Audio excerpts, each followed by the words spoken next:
Yes,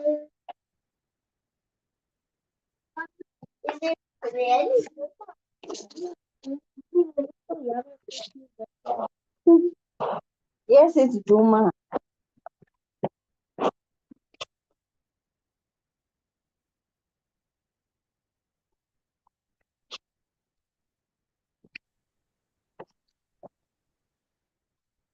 Will I read loud?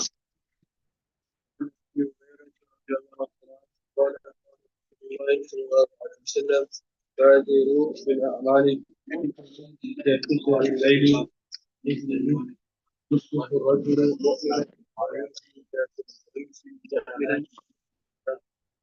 مؤمنا دينه أرجو. Okay, بسم الله الرحمن الرحيم.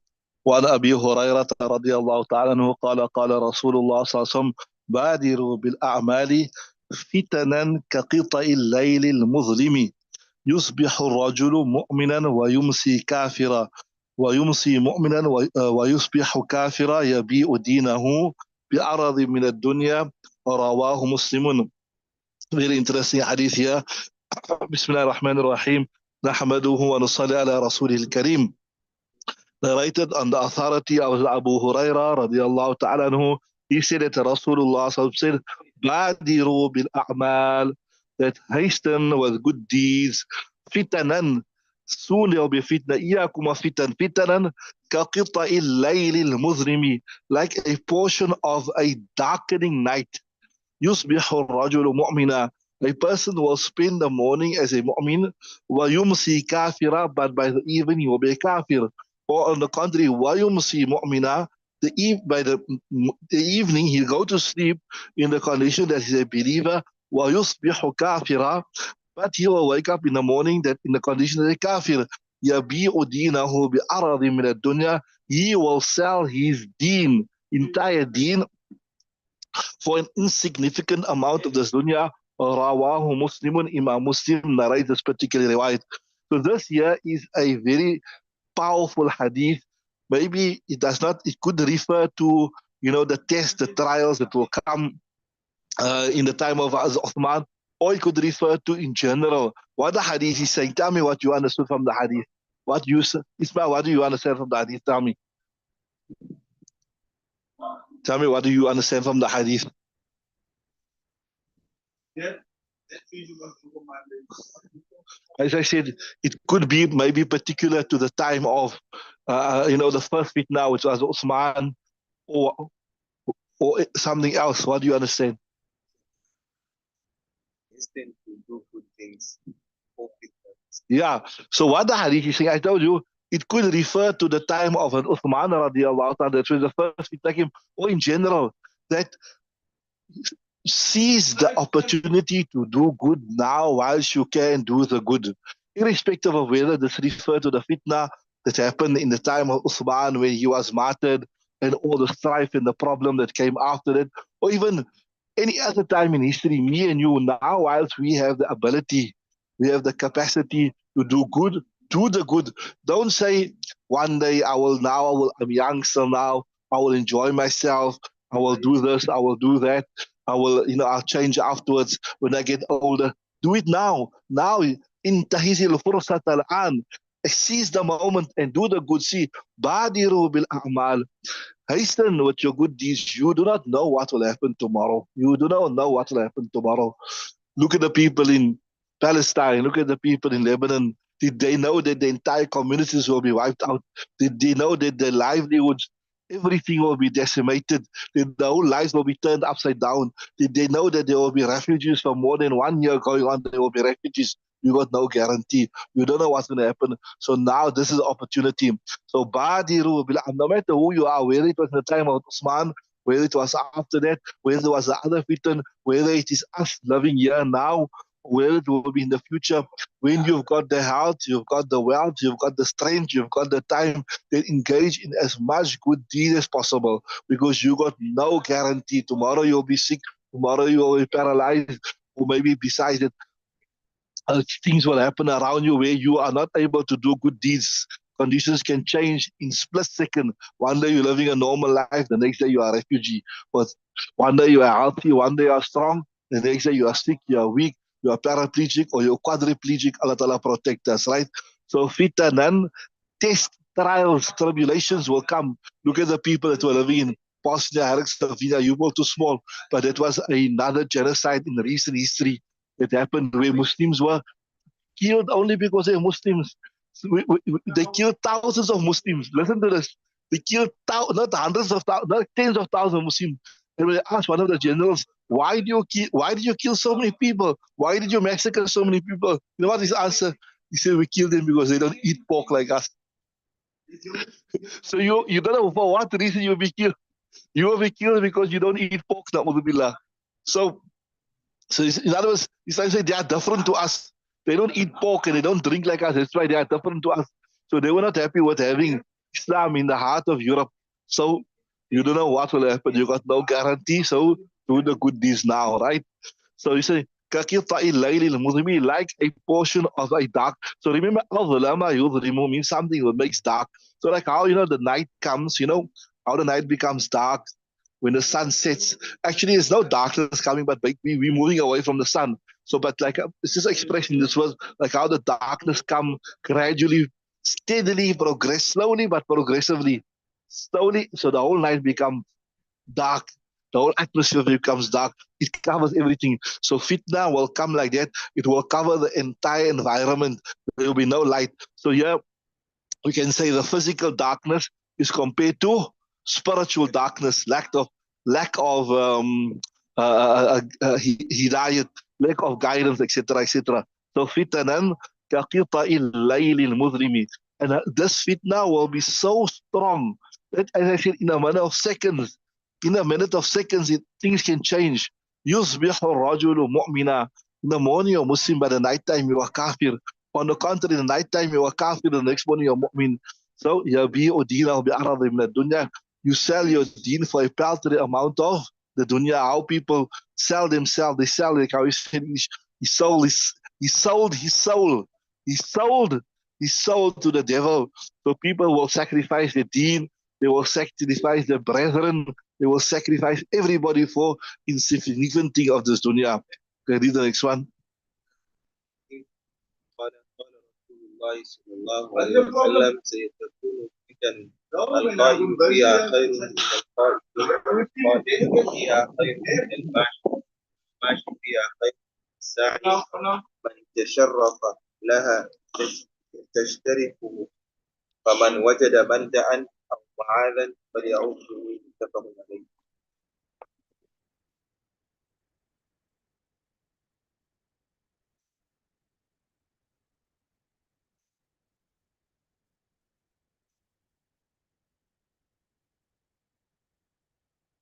Okay, Bismillahir Rahmanir Rahim. One who also on the authority of Abu Huraira, he said, قال Rasulullah satakunu fitanun. Soon there will be tests, there will be trials, there will be tribulations. Al-qa'idu fiha khayrun min al-qa'imi. The one who sits through this is better than the one who stands. Wal-qa'imu fiha khayrun min al-mashi. The one who stands, he is better than the one who is walking. وَالْمَاشِي فِيهَا خَيْرٌ مِنَ السَّاعِ. And the one who walks is better than the one who runs. مَنْ تَشَرَّفَ لَهَا تَسْتَشْرِفُهُ. That person who peeps towards it, right? Then it will drag him, it will suck him in, right? What will it do? It will pull him towards him. فَمَا وَجَدَ مَلْجَأً أَوْ مَعَاذًا فَلْيَعُوذْ بِهِ. Whoever finds a place of sanctuary or ma'az, a place of protection, فَلْيَعُوذْ بِهِ, should see the protection. مُتَّفَقٌ عَلَيْهِ. This is a متفق عليه رواية appears in Bukhari and Muslim.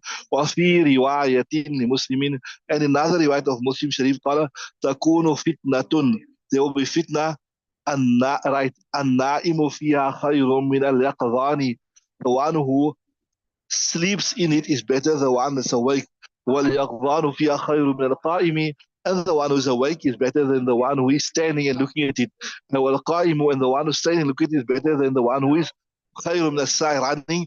فَمَا وَجَدَ مَلْجَأً أَوْ مَعَاذًا فَلْيَسْتَعِذْ بِاللَّهِ. whoever finds a place of sanctuary where he can remain aloof from this, well, yes, then he should seek protection in Allah subhanahu wa ta'ala.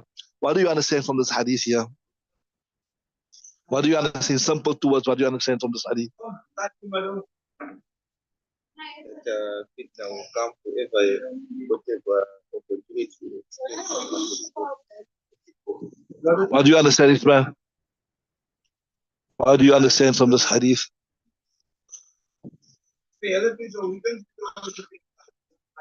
This fitna, Nabi Sallallahu is saying, such fitna will come, that it will have such a powerful effect that even if you look at it, well, just imagine this here. Imagine there's a heavy tornado. Now currently there's a heavy tornado in Florida in the USA, destroying everything that comes in its way, 3 million people without power. So this tornado is so such that if for example, you in a house that is protected, if you put your head out, it will grab you and take it away with you. And if you stay inside, you'll be safe from it. So if you peep out, you put your head out, it's going to grab you and pull you out completely. But if you stay inside, you'll be protected. So this is what the hadith is saying. This is what the hadith is saying. Just 1 second, 1 second.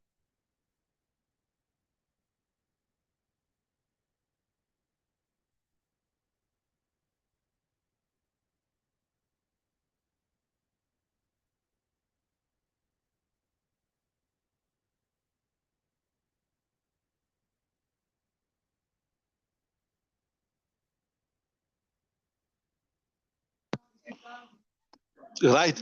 So the more you increase your exposure towards it, the more. So he's saying, that's why the hadith is saying, see what he's saying. Al-qa'idu khayru min al-qa'im. The one who sits is better than the one who stands. That means the one who's sitting, you got less exposure. So the lesser you are exposed to this, the lesser exposure to that. Just 1 second.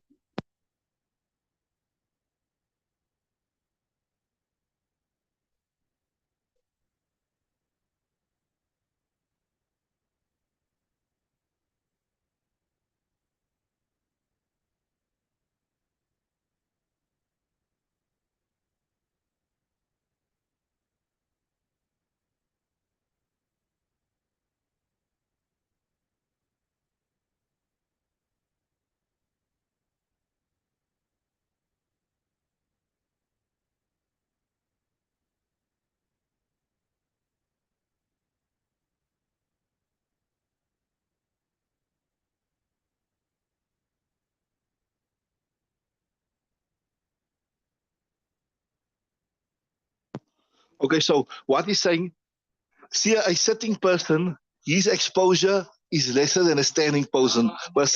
So the standing person, his exposure is lesser than a walking person. A walking person, his exposure is lesser than a running person. So the nature of this fitna is such that you cannot withstand it. You cannot withstand it. So the moment you expose yourself, it's going to take you and drag you away. So as far as possible, decrease your exposure towards it. Decrease your exposure towards it.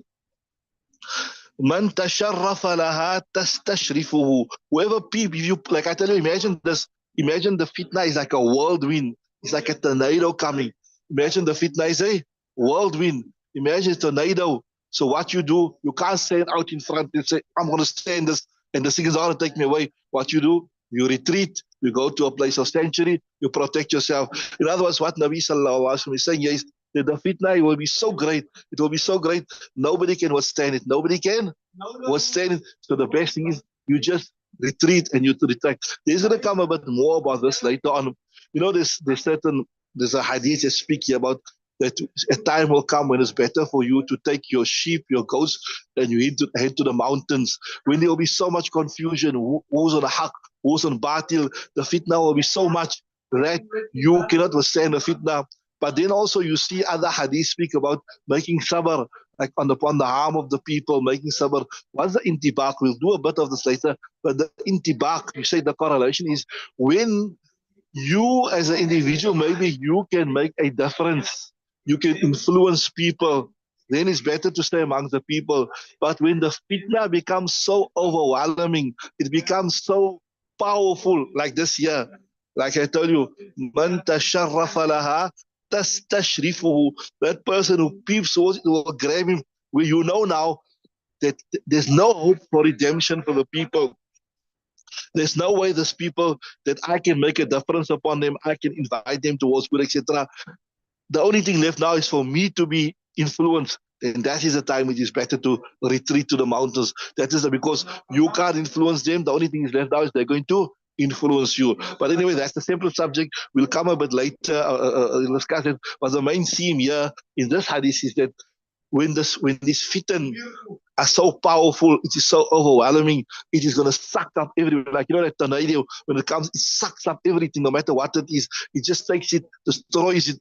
Same thing when this come here, you as a Muslim, to protect your iman, to protect your Islam, to protect your family, you must decrease your exposure to it. You decrease your exposure to it. So I told you, the less I see, a sitting person's exposure is less than a standing person.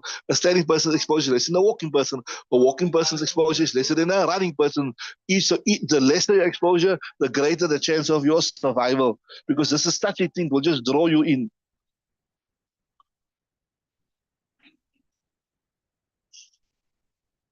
I told you, tasharrafa, you want to peep.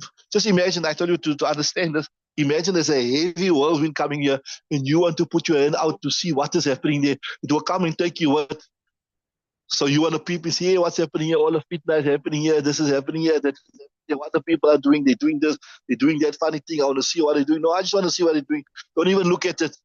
No matter what fitan it is, whether it is with regards to the fighting of the different Muslim fighting Muslim, or fitan is happening around you, like, you know, nudity, music, all that type. Like, for example, there's a music procession coming past. No, I just want to see what's happening. So you just peep out, there you get caught and be taken away with you, right?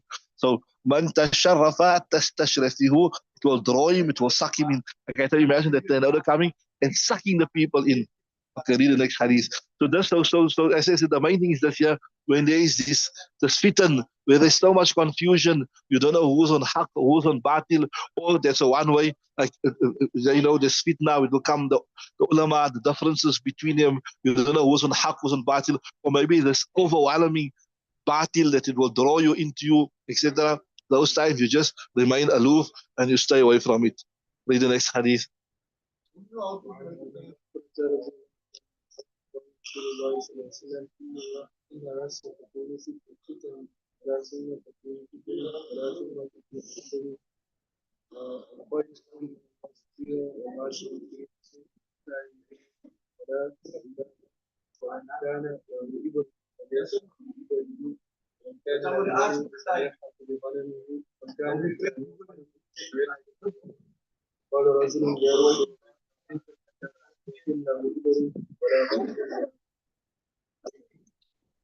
Okay, see, Bismillah ar-Rahman ar-Rahim. وعن أبي بكرة narrated authority of أبي بكرة قال رسول إنها ستكون فتن. Soon there will be fitna. ألا ثم تكون فتنة. Then again fitna. ألا ثم تكون فتنة. Again fitna. القائد خير من الماشي. The person who is sitting will be better than the one who is walking فيها. والماشي فيها خير من السعي. The person who is walking slowly, remaining aloof, is better than the person who is running in it. ألا فإذا وقعت فمن كان. So when this time comes, that person, فمن كان له إبل, he has some camels, فليلحق بإبله. Then he joins with his camels. The camels are in the countryside. He go to them. ومن كان له غنم, person has some livestock in the countryside, فليلحق بغنمه. ومن كان له أرض, you got a land in the countryside, فليلحق بأرضه. فقال رجل يا رسول الله أرأيت من لم يكن له إبل لا غنم ولا أرض. So that person, he does not have this, he has to live in a city, he cannot retreat away from, he cannot seek sanctuary. قال يعمد إلى سيفه. Then at least what he must do is, he must go towards his sword, فيدقه على حده. Then he must break and force upon his على حده بحجر, hit upon his blade with a rock. ثم لينجو إن استطاع النجاة. Then he should be successful, and he should, if he's able to get success. Allahumma hal ballaghtu, oh Allah Ta'ala, have I conveyed the message? طلعتنا فقال رجل يا رسول الله أرأيت إن كرهت حتى ينطلق بي إلى أحد الصفين. Tell me, if I am forced until I go to one of the two groups, فضربني رجل بسيفه, and a person strikes me with his sword, أو يجي سهم, or his sword comes فيقتلني and it kills me, قال يبو باسمه واسمك, he will take his sin and your sin, ويكون من أصحاب النار, and he will be from the people of the fire of Jahannam. رواه مسلم, Imam Muslim narrates this particular riwayat. So if you look at the first part of this riwayat, it's the same theme, similar theme that you expressed in the previous hadith, that when these fitna come, when these fitan come, you can check it out. Then you must minimize your exposure to this fitna. Minimize your fitna to this exposure. Rather minimize your exposure to this fitna. Do not be part of it. Then if you look at the second part of the hadith, what the second part, so yeah, as you see that first part, if you got some camels, if you got a piece of land in the countryside, you got some livestock, leave this fitan and go away, right? So I told you, fitan could refer to overwhelming vice, evil, immorality, etc., which is destroying the fabric of everybody. People are becoming decadent, they're becoming immoral. Then if you look at the last part of the hadith, you see it is speaking more specifically about the differences that will occur in the ulama, amongst the ulama, in the ummah, the differences that will occur especially amongst the people of haqq. So you don't know who, you as an individual are confused. You don't know who is on haqq. That's why I see there. Look at the last part. So first is remain aloof from it, right? Don't be part of it. But if you can't, you don't have any other place to retreat to, then what you do? What is this? قال يعمد إلى سيفي فيدق على حده بحجر. Break your sword. What does break your sword mean? Break your sword is an Arabic terminology to mean do not be part of this, because if you do not have a sword, you can, and I tell you this now, maybe more specifically, it could be referring to, the differences that happen among the Sahaba Ikram.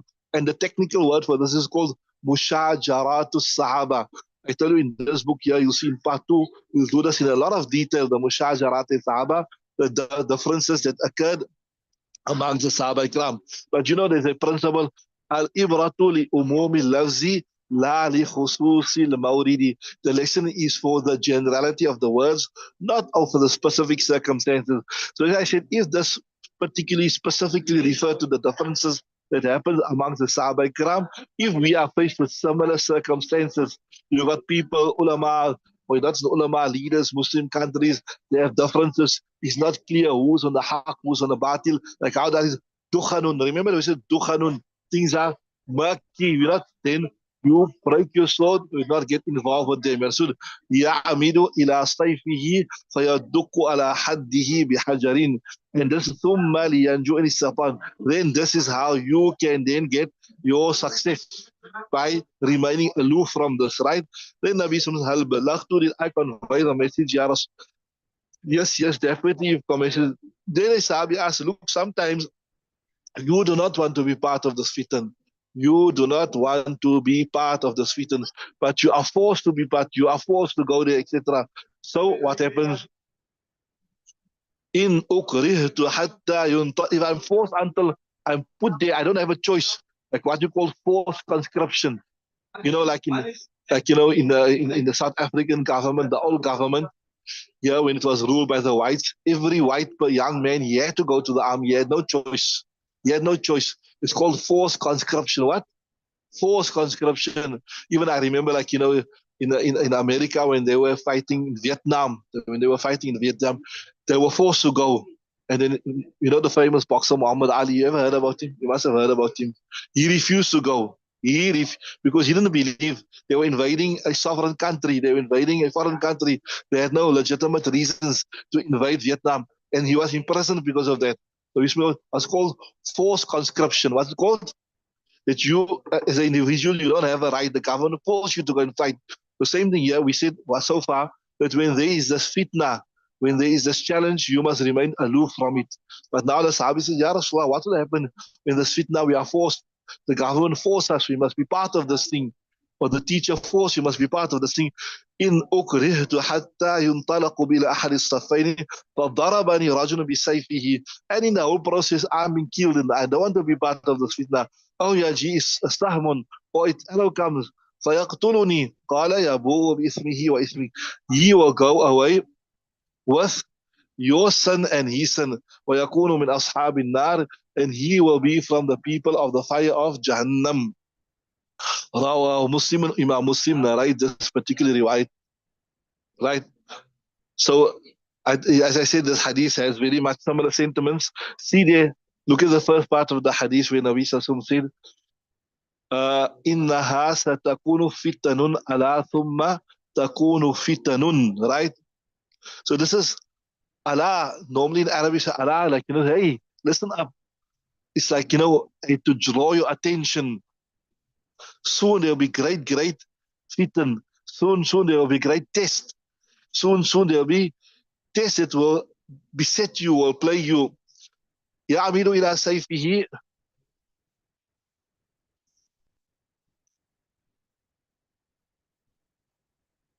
So I was telling you, if your sword is broken,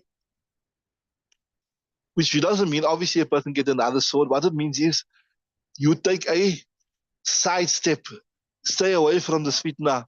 Do not be part of this fitna. Then, ثُمَّ لِيَنْجُ, with a kasra on the lam and a sakin on the noon and a dhamma on the jim. So try to save yourself from this fitna.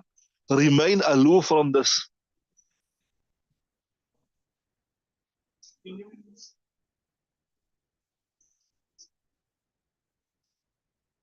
So as far as possible, stay away from this fitan. Do not be part of this fitan.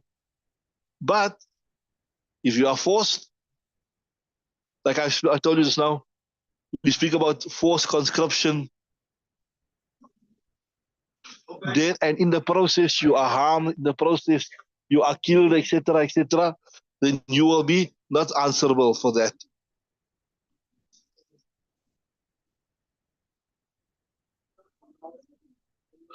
So here in this hadith, Nabi Sallallahu Alaihi Wasallam very accurately predicts the differences that will take place in this ummah. And as I said, although maybe primarily this referred to the Sahaba Ikram, but it could refer to the time of Sahaba Ikram or any other time besides that time. Remember the famous hadith that Nabi Sallallahu made dua to Allah Ta'ala, I think if I remember correctly, he made 3 du'as. And, that the entire ummah mustn't be wiped out. Maybe certain of them will be affected. And one of the du'as was not accepted. And one of the du'as that was not accepted is that they must always have unity. That dua was not accepted. That's why you see from the very inception there was this differences, etc. This is the test of this ummah, right? Now, this is what we speak about Mushajarat Sahaba. I told you the differences between the Sahaba Ikram. If you look, there were 3 madhabs basically amongst the Sahaba himself when there was differences. If you, inshallah, when we study this Aqidah to Tahawiyah, you'll see there was the different Sahaba Ikram. They had 3 approaches to this.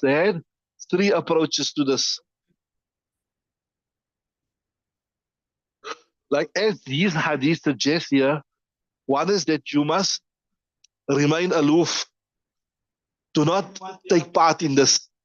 As far as possible, stay away. And yes, mentioned as Abu Bakr, because obviously this hadith was narrated upon on his authority, as Abu Bakr and some other Sahaba Ikram. So this was the first madhab, remain aloof from it.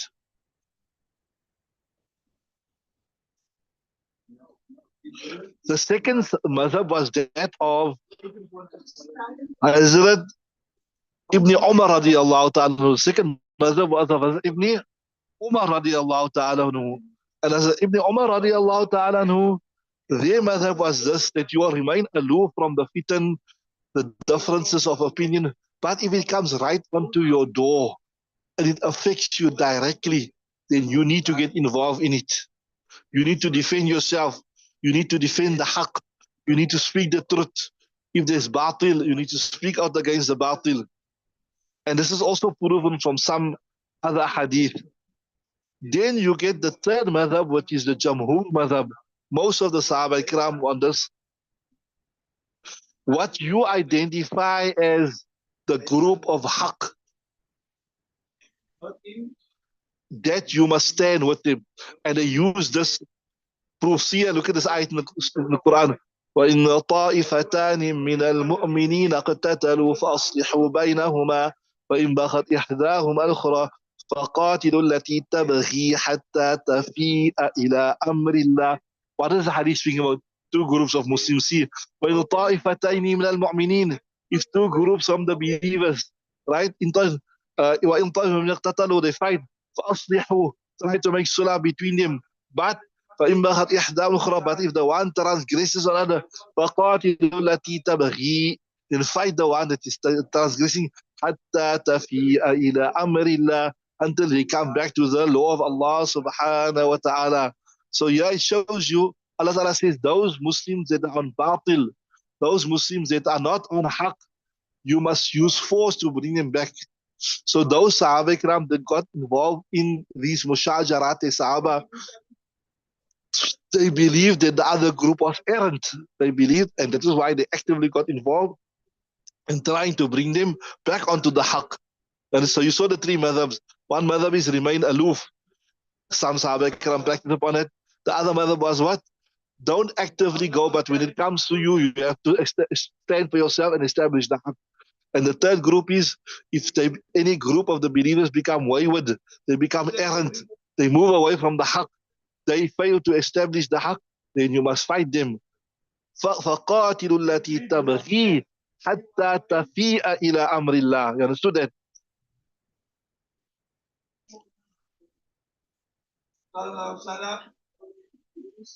If you look at, we're going to discuss this, will come in Mishkaat Sharif and will come there, the difference between Hazrat Ali and Hazrat Aisha radiallahu ta'ala anhuma. Both believed they were on haqq, and both believed that they needed to establish the truth. That's why they came to head. That is why the battle of Jamal took place. So remember, our approach to these differences are like we say, you get the difference between as Imam Shafi, as Imam Malik. All these differences are based upon haqq. All these differences are based upon truth. Right? So, yes, sometimes the mujtahid can err, but he had the tools, and he made a mistake, so he's not answerable to Allah subhanahu wa ta'ala. Both of them, the question was whether it was when Imam Shafi differs with Imam Abu Hanifa, or Imam Malik differs with Imam Abu Hanifa. Does he differ because he just wants to be different, or does he want to oppose him? What's the reason why he differed?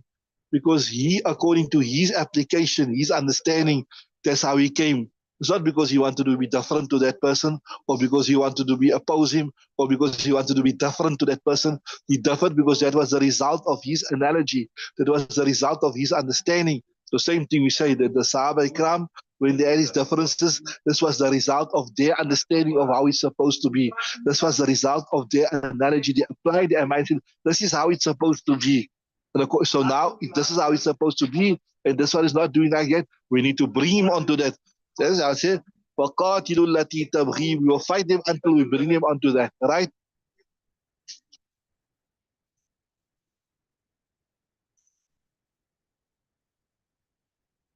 So another thing is this here. So when we speak, like I told you before, I mentioned to you, you don't in a hurry speak about these things. You sometimes, but when people start speaking about it, then it's necessary for you to clarify the air. So remember, when Allah Ta'ala has kept you, you're not going to be asked in your grave who was on haqq. Was Ali on haqq? Or was Aisha Siddiq on haqq? Was Ali on haqq? Was Muawiyah was on haqq? He's not going to ask you. So when we speak about them, we speak about them in respectful terms. In recent history in Pakistan, there was a person called Maududi, Alauddin al-Maududi. So he was an intellectual. He was also academically educated. He was very smart and intelligent, whatever.